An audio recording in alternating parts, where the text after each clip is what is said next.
Basahan tayo, tinakasura dito John chapter 10, verse 10. Hindi pumaparito ang magnanakaw, kundi upang magnakaw, at pumatay, at pumuksa. Ako'y naparito upang sila ay magkaroon ng buhay, at magkaroon ng kasaganahan nito. Ako ang mabuting pastor. Ibinibigay ng mabuting pastor ang kanyang buhay dahil sa mga tupa. Karoon tayo? Dakila at mahabaging Diyos, nabasa na po Panginoon ang salita na gagamitin namin Panginoon sa araw na ito upang ikaw muli Panginoon ay aming itaas. Dalangin ko Panginoon, magpadala ka ng mga gandang rema upang mayasi kong maigi Panginoon ang iyong kalooban sa bawat isang naririto. Lord, dalangin ko rin po Panginoon na manguna ka sa amin sa araw na ito at ikaw na rin po Panginoon ang mag-move sa bawat puso. Hipuin mo ang bawat isa Panginoon na naririto at sa makakarinig ng iyong mga mensahe Panginoon. At Lord, nawa ang iyong kalooban ang siyang mangyari sa aming kalagitnaan Panginoon. Langisan mo nawa ang dila ng iyong lingkod na mangaral sa araw na ito at ang iyong kalooban nawa ang mayasik sa bawat isang naririto. Ang lahat ng kapurihan ay sa iyo lamang dakilang pangalan. In Jesus' name, Amen. Palapakan natin ang Panginoon mga kapatid. Praise God. So ang ating tema sa umagang ito mga kapatid ay napamagatang ang mabuting pastor. Malayo na po tayo makakaupo lahat mga kapatid. Ang mabuting pastor. So sabi rito mga kapatid, makikilala natin ang mabuting pastor na kanyang inalay ang kanyang buhay para sa mga tupa. Amen ba mga kapatid? Praise God. At walang iba mga kapatid na mabuting pastor kundi ang ating Panginoong Hesukristo. Amen. Palakpakan natin ang Panginoon mga kapatid. So kung titignan natin maigi mga kapatid, ang ating Panginoong Hesukristo ay gumawa at nagpakita mga kapatid ng mga magagandang bagay para sa atin. At kanyang ipinadama sa atin ang tunay na pag-ibig. Bagamat mga kapatid, praise God, maraming mga tao ang hindi tumatalima at kumikilala sa kanya mga kapatid at napakalungkot mang isipin na sila ay nadadaya ng kaaway. Minsan mga kapatid, hindi rin natin masisisi ang iba.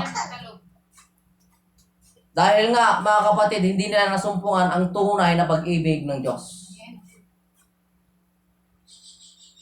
At ang iba mga kapatid ay masabi natin mga kapatid na hindi talaga nila kinikilala ng matiwasay ang Diyos. So, maaari bang alisin muna natin tong dalawang distraction na yan? Okay, sila na ang sa kanila na yung nakasentro yung mga mata ninyo, wala na sa akin eh. At pati ako mga kapatid, nadadamay na rin eh. Ayan. So, maraming salamat mga kapatid. Tuloy po tayo. So, ang ating tema mga kapatid ay napamagatang ang mabuting pastor. So, sabi rito mga kapatid, ang mabuting pastor ay kanyang inaalay ang kanyang buhay para sa mga tupa. So, bago natin pag-usapan yan mga kapatid patungkol sa mabuting pastor, pag-usapan muna natin kung ano ang gawain ng masamang nagpapanggap na pastor. So, bakit sabi natin may nagpapanggap? Kasi kung mayroong tunay, mga kapatid, meron ding peke. At ang mga peke na yan, mga kapatid, ay madali natin makikilala. At ito ang gawain niya, mga kapatid. Ang gawain ni Satanas, sabi nito mga kapatid, hindi pumarito ang magnanakaw, kundi upang magnakaw. at pumatay at pumuksa. So yan po yung gawain ni Satanas. Pumunta siya rito upang magnakaw, pumatay, at pumuksa. So, ano ang sentro ng kanyang pagwasak? At alam nyo ba mga kapatid na ang gawain ni Satanas ay gaya ng pinakamalakas na bagyo na dumating sa mundo? Alam nyo ba kung ano yung malaking bagyo na yan mga kapatid? Na pumunta rito sa mundo? Na nagwasak, sumira mga kapatid? Baka maalala nyo mga kapatid pag marinig nyo yung sinabi doon na marami ng winasak na tahanan. Diba? Marami ng pinaluha. Ano yan? So, yung tukso mga kapatid. So, si Satanas mga kapatid, yan po ang layunin niya ay ang magtukso. Nanakawin niya mga kapatid. At alam niyo ba mga kapatid kung saan nakasentro ang dyablo sa ngayon? Nakasentro ang dyablo sa bawat tahanan ng tao. At ito ang ginagawa niya mga kapatid. Ang pinakalayunin niya sa loob ng tahanan ay wasakin ang relasyon ng bawat isang nasa loob ng tahanan. Pansinin niyo mga kapatid. Suklay lang, pinag-aawayan na. Di ba? At Chani, yung pagbunot ng buhok, mga kapatid, pinag-aawayan.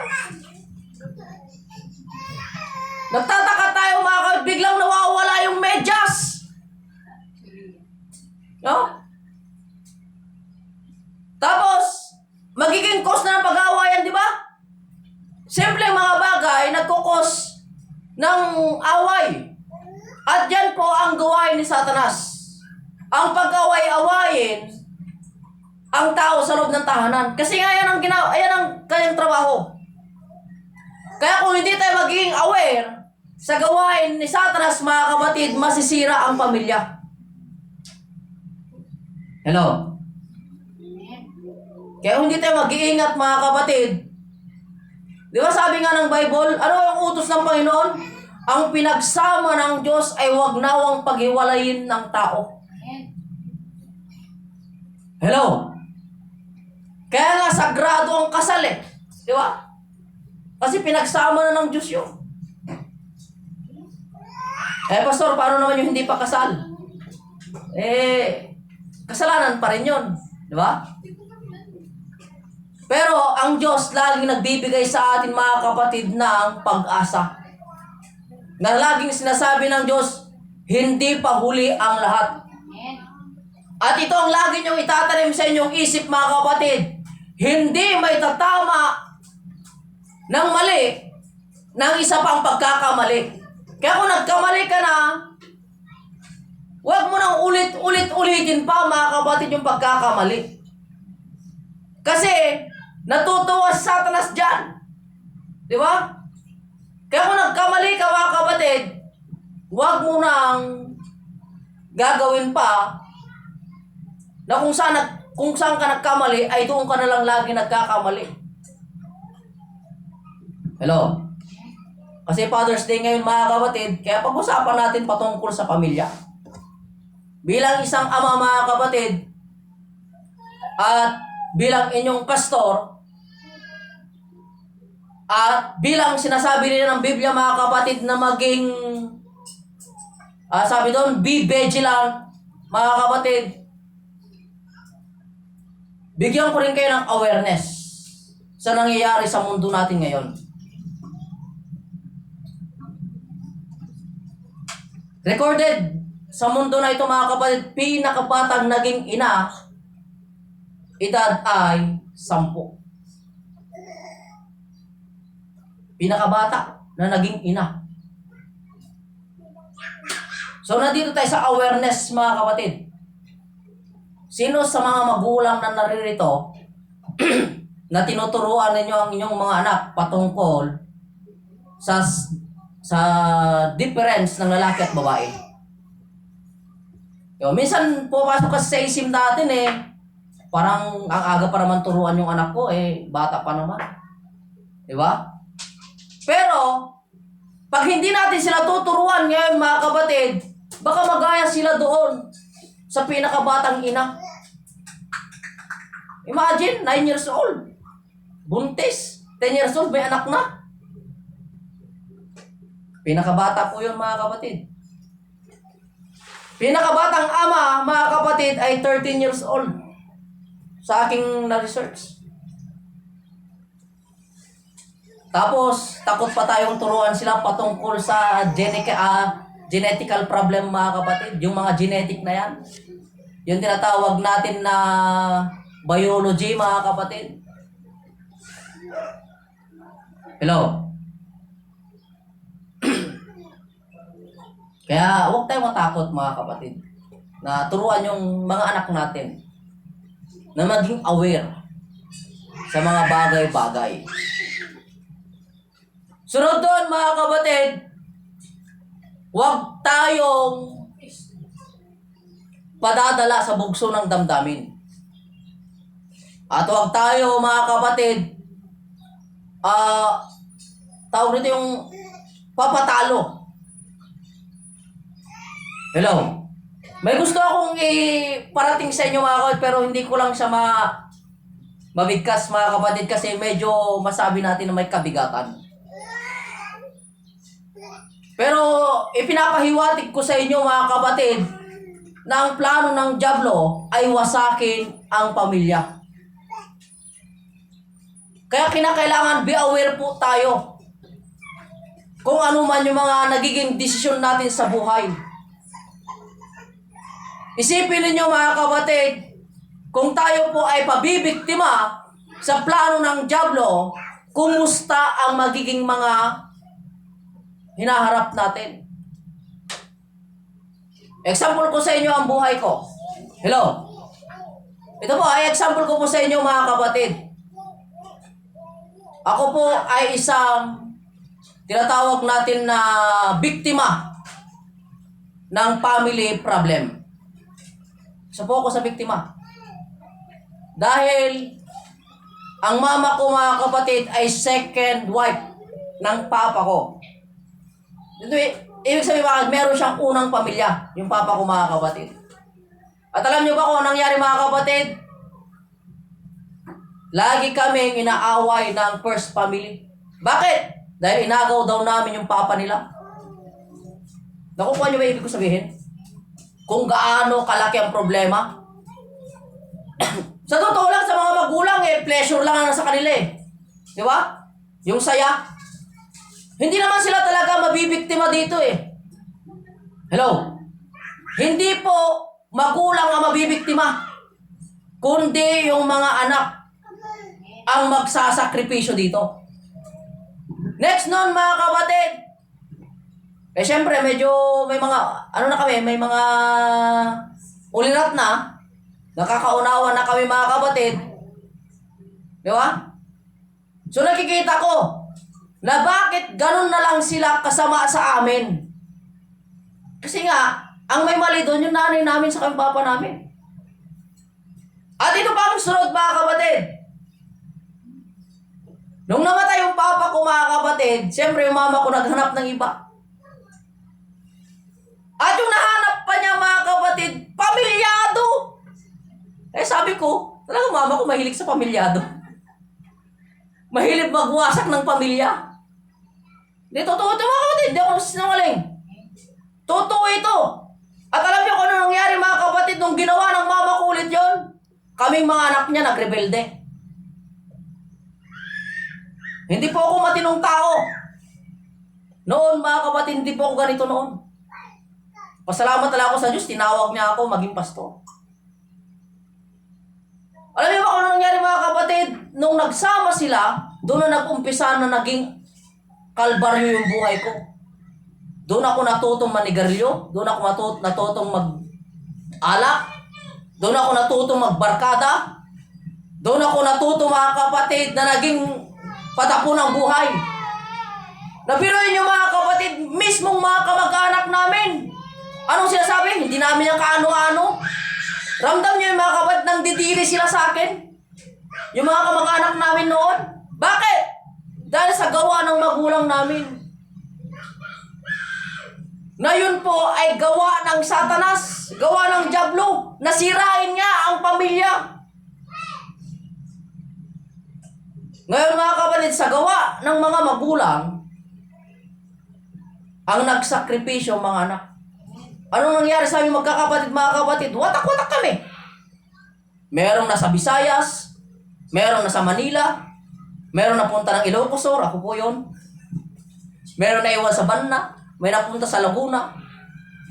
Biruin nyo mga kapatid, at ito pa ang pinakamasaklap na nangyari sa amin.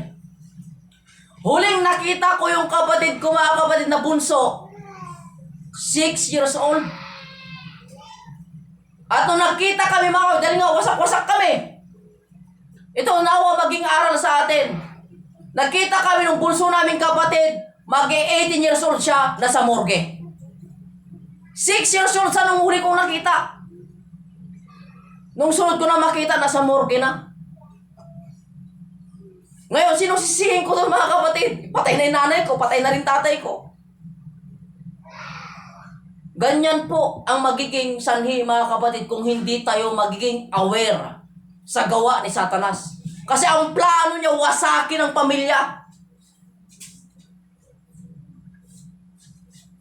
At alam niyo mga kapatid, may mga pinipili din si Satanas na maging talentong tao na kanyang gagamitin. May mga lalaki mga kapatid na ginagamit ni Satanas na matamis magsalita. Di ba? Na yun pala ay pamilyado na tapos makakabuntis ng iba. Nakadisgrasya mga kapatid. Bakit nagiging ganon? Dahil hindi po tayo aware sa kalooban ng Diyos.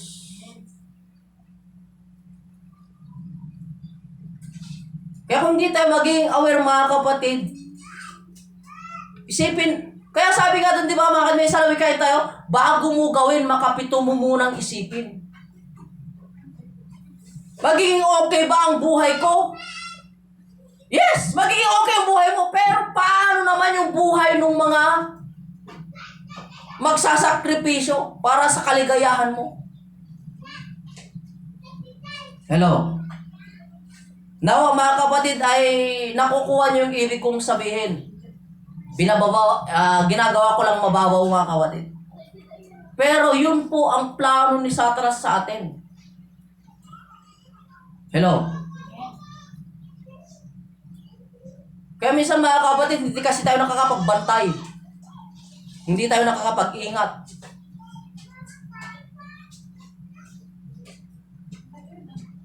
Hello? At ito ang sabi ng Panginoon mga kapatid, Ako'y naparito upang sila'y magkaroon ng buhay at magkaroon ng kasaganahan. Alam niyo mo mga kapatid kung anong dahilan kung bakit talaga nagagawa natin o bakit nagagawa nila mga kapatid ang mga bagay na yon? Dahil naghahanap sila ng comfort. Naghahanap sila ng tunay na pag-ibig. Gaya ng sinabi ko sa Sunday School kanina mga kapatid, kung sa asawa mo o sa partner mo, hinahanap mo yung 100% na pag-ibig, hindi mo mahanap sa kanya yun. Kasi kahit nga ikaw, hindi mo kayang ibigay yung 100% na pag-ibig eh. Kasi nga mga kapatid, hindi tayo perfect. Kahit anong gawin natin mga kapatid, hindi tayo makokontento doon sa pinapakita sa atin ng partner natin. Hello? Dahil nasa Father's Day tayo ngayon mga kapatid, kaya itutodo ko na para sa pamilya. Hanggat hindi ang Diyos ang nagiging sentro sa inyo, walang perfect. Hindi mo mahanap yung 100% na pag-ibig. Dahil we can do nothing without God. Kaya kailangan natin na ang Diyos ang sumentro sa Di ba? Sabi nga nung awit, di ba? Yung awit na Jesus the center of it all. Kailangan talaga na ang Diyos ang maging sentro ng pamilya. Kasi kung ang Diyos ang magiging sentro ng pamilya natin, mga kapatid, anong sabi dito ng Panginoon, mga kapatid? Magkakaroon ng buhay at magkakaroon ng kasaganahan sa buhay mo.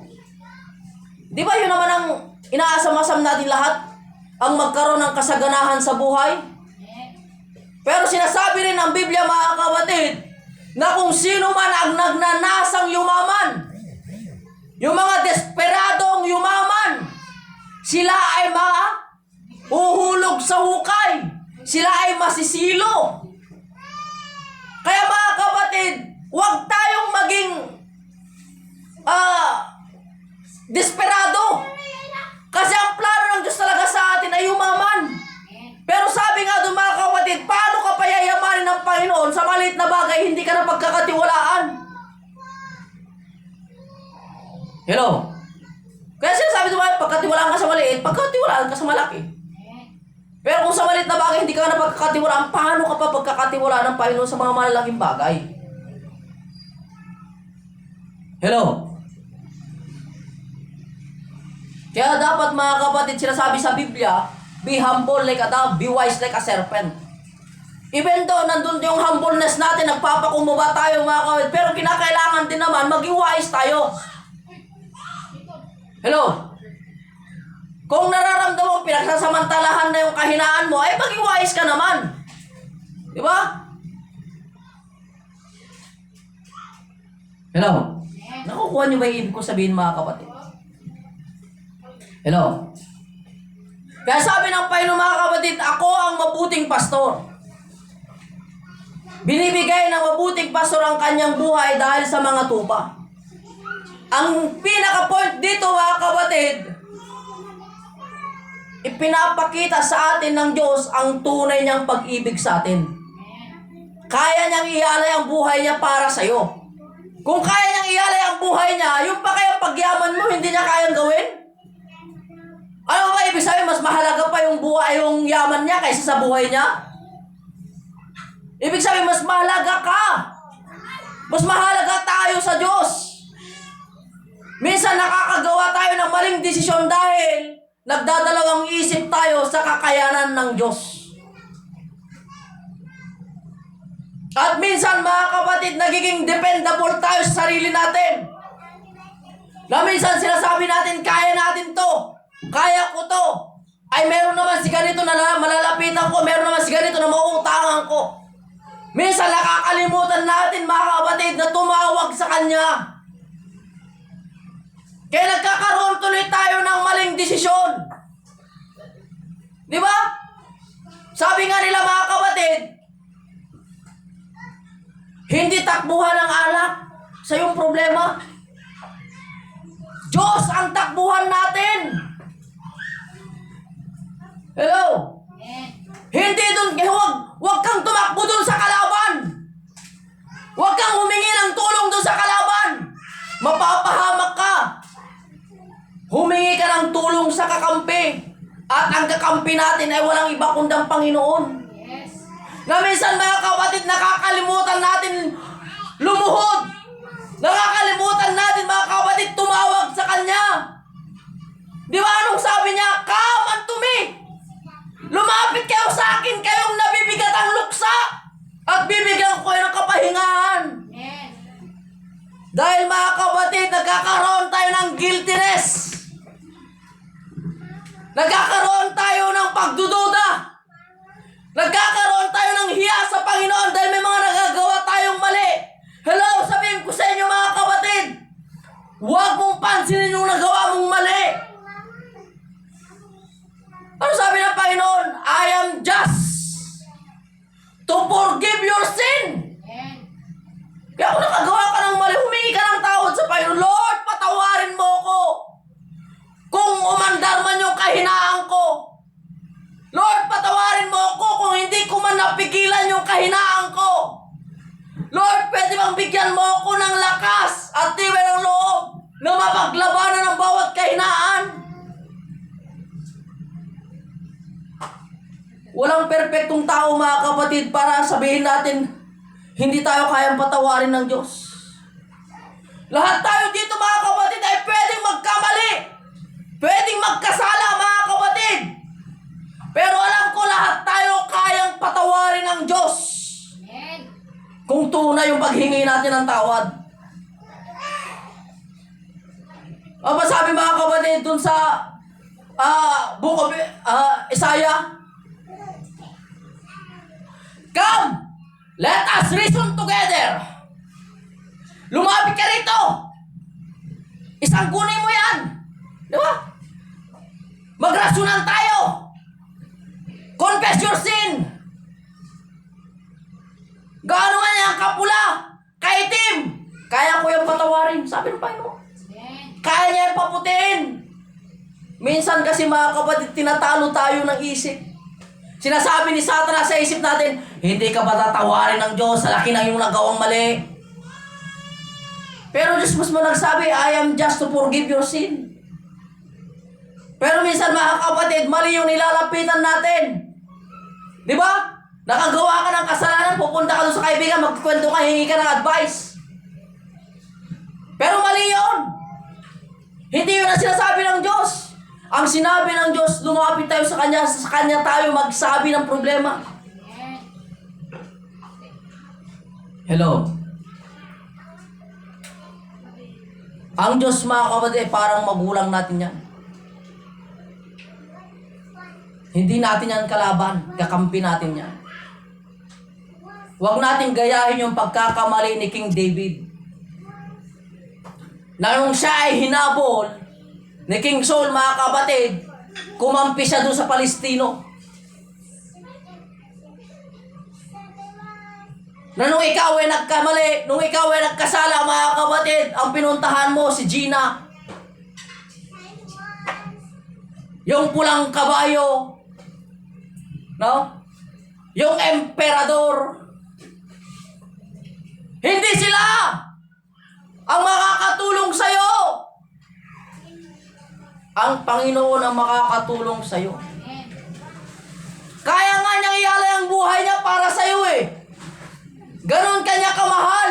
Ganon ka-importante ang buhay mo sa Kanya. Hello? Kaya sa oras na ito mga kapatid, habang tayong lahat ay tumatayo, maaari bang lumapit tayo sa Panginoon at isambit natin sa Kanyang lahat ng ating pangangailangan. Kung meron ka mang nagawang mali sa harapan ng Panginoon, ito ang panahon para humingi ka ng kapatawaran. Kung meron ka mang gustong ilapit sa Panginoon, meron ka mang gustong hingin sa Panginoon, ito ang panahon para lumapit tayo sa Kanya mga kapatid.